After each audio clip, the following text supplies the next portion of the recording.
শুধু ইউএসএতেই 150 মিলিয়নেরও বেশি মানুষের কাছে লিমিটেড ট্রান্সপোর্টেশন আছে, তার মানে প্রায় অর্ধেক জনসংখ্যা।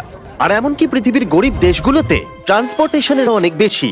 1 বছর আগে যখন আমরা কেনিয়াতে শুদ্ধ পানীয় জলের ঘাটতির কথা জানতে পারি, তখন আমরা ওয়াটার ডেলিভারি যারা করে তাদেরকে অনেক বাইকস দিয়েছি, কারণ তারা প্রতিদিন 10 মাইলেরও বেশি ভারী সাইকেল নিয়ে যাতায়াত করে মাত্র $7 করে রোজগার করবার জন্য। কিন্তু এখন নতুন বাইকের ফলে ওরা অনেক বেশি যাতায়াত এখন করতে পারছে, যা তাদের পরিবারের রোজগারকে অনেকটা বাড়িয়ে তুলেছে। এখন কাজ করতে অনেক সুবিধা হয়। আর এখানকার সম্প্রদায়ের ওপর এর প্রভাব দেখবার পরে আমরা আমাদের পার্টনার ইলেকট্রিক বাইকের কাছে গেলাম সাহায্য চাইতে, এটা মনে করে যে ওরা আমাদের 13টা বিচ ফিলান্থ্রপি ভিডিওসকে স্পন্সর করেছে। আর আমার মনে হয় আপনারা শুনে অবাক হবেন না যে ওরা $6 লাখ ইলেকট্রিক বাইক ডোনেট করেছে। আর তারপর আমরা আপনাদেরকে এমন একজন মানুষকে নমিনেট করতে বলেছি যার জীবনে ট্রান্সপোর্টেশনের অত্যন্ত প্রয়োজন আছে। আর প্রয়োজনীয় মানুষদের অনেক অনেক ভিডিও পাওয়ার পরে আমরা সেগুলোকে গিভঅ্যাওয়ে করার জন্য খুবই এক্সাইটেড হয়ে উঠেছিলাম। ওই বাইকটা আমার লাইফ চেঞ্জ করে দিতে পারে। এটা পেলে আমার আর আমার হাজবেন্ডের খুব সাহায্য হবে। আমরা এই বিশাল গিভঅ্যাওয়েটা শুরু করব নর্থ ক্যারোলিনা থেকে, যেখানে ড্যারেন প্রথম বাইক গিভঅ্যাওয়ে করবে 600টা বাইকের মধ্যে। এ হলো মারিয়া, যে 2 জন সন্তানের সিঙ্গেল মাদার। তিনি দিনে 14 ঘন্টা বাসন ধোয়ার কাজ করেন, শুধুমাত্র তার কম পারিশ্রমিকের বেশিরভাগটা গুয়েতামালায় তার সন্তানদের কাছে পাঠানোর জন্য, যাদেরকে তিনি অনেক বছর দেখেননি। আমি এখানে অনেক বছর ধরে আছি, প্রায় 5 বছর হয়ে গেল। আর এত ঘন্টা কাজ করার পরেও তাকে প্রতিদিন বেশ কয়েক মাইল হাঁটতে হয় শুধুমাত্র কাজের জায়গায় যাতায়াত করবার জন্য। সমস্ত বাইকের মধ্যে এটা প্রথম বাইক যেটা আমরা গিভ অ্যাওয়ে করতে চলেছি। আর যেহেতু এটা প্রথম বাইক, তাই আমরা মারিয়াকে আরো এক্সট্রা $5000 ক্যাশ দিয়ে সারপ্রাইজ দেব।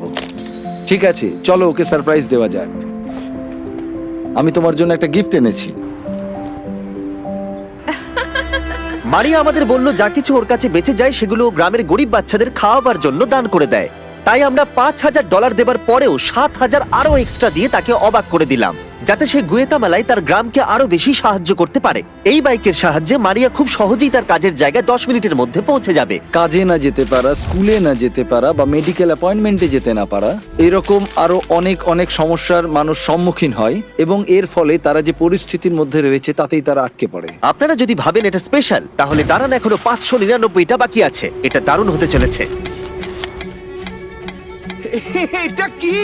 এই দেখো, এটা এসে গেছে।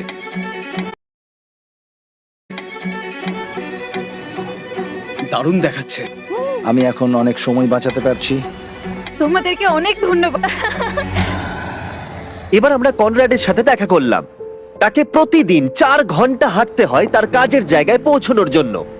আমি এমন একজন ব্যক্তি যাকে সপ্তাহে 80 ঘন্টা কাজ করতে হয়, কিন্তু আমার কাছে যাতায়াতের কোনো ব্যবস্থা না থাকায় 40 ঘন্টাটাও আমার কাছে খুব চ্যালেঞ্জিং হয়ে ওঠে। আমি একদিন আমার নিজের ব্যবসার মালিক হতে চাই, আর যাতায়াতটা যদি আমার ক্ষেত্রে আরেকটু সুবিধার হতো, তাহলে আমি আমার লক্ষ্যে খুব সহজেই পৌঁছতে পারতাম। কনরাডের গল্প বলে দিচ্ছে ওর ট্রান্সপোর্টেশনের কতটা প্রয়োজন আছে।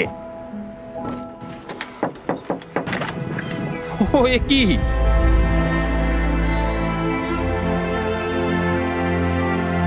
এই বাইকটা এখন থেকে প্রতিদিন কনরাডের 3 ঘন্টা সময় বাঁচিয়ে দেবে।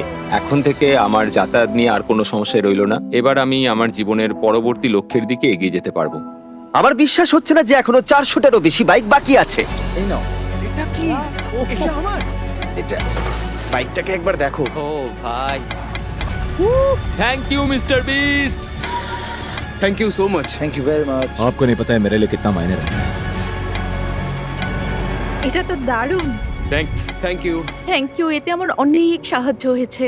তারপর আমরা অ্যামান্ডা আর সুসানের সাথে দেখা করলাম। এনারা ইন্টারফেথ রিফিউজি সেন্টারের হয়ে কাজ করেন, যারা তাদের জীবন উৎসর্গ করেছে হাজারেরও বেশি রিফিউজিকে সাহায্য করবার জন্য, আর তাদের স্বাভাবিক জীবনযাপনের জন্য অনেক কিছু দান করেছেন। ওরা তাদের সংস্কৃতি, ভাষা, এমনকি পরিবারকেও ছেড়ে দিয়েছে। আমরা তাদের জীবনের সবচেয়ে খারাপ সময় দেখাশোনা করতে পেরেছি। আর এত চেষ্টা সত্ত্বেও ট্রান্সপোর্টেশনের অভাব অনেকটা প্রতিকূল করে তুলেছে রিফিউজিদের সভ্য সমাজের অংশ হয়ে উঠতে।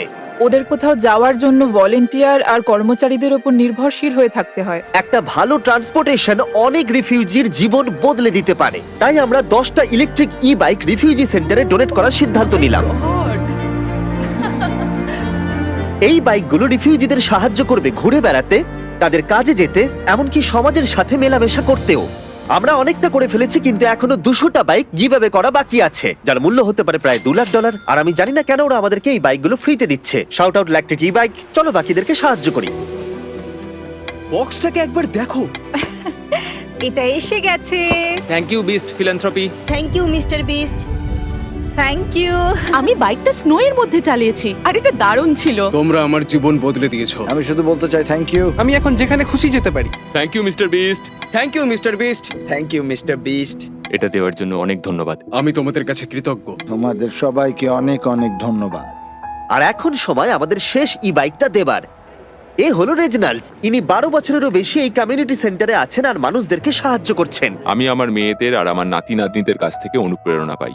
আপনি ভালো কিছু করলে আপনি তার ভালো ফলই পাবেন। আর যদিও তিনি চারপাশের মানুষদের উপরে তার ভালো কাজের প্রভাব বিস্তার করছেন, তবু তাকে প্রতিদিন কাজে যাওয়ার জন্য 1 ঘন্টা হেঁটে বাস স্টপে পৌঁছতে হয়। আমি যদি এটার বদলে ট্রান্সপোর্টেশনের অন্য ব্যবস্থা পেতাম তাহলে সেটা খুবই ভালো হতো।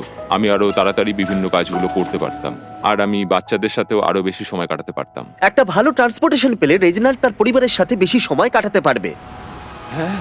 ওয়াও! অনেক অনেক কোনো ব্যাপার ধন্যবাদ, না। অনেক অনেক ধন্যবাদ। ইলেকট্রিক ই বাইকের এই অসামান্য ডোনেশনের ফলে আমরা সুযোগ পেয়েছি মানুষকে সেই অপরচুনিটি দেওয়ার যাতে তারা তাদের যাতায়াত ব্যবস্থাকে আরো মসৃণ করে তুলতে পারে। ইলেকট্রিক ই বাইক প্রতিবারের মতো এবারেও এগিয়ে এসেছে। যদি ওরা কিছু চায় না, শুধু মানুষদেরকে সাহায্য করতে ওরা আমাদের সাহায্য করে। আর এই ভিডিওতে ওরা আমাদের $6 লাখ বাইক দিয়েছে। আর আপনারা যদি ভাবেন সত্যি কোনো ব্র্যান্ড মানুষদের সাহায্য করার কথা ভাবে কিনা,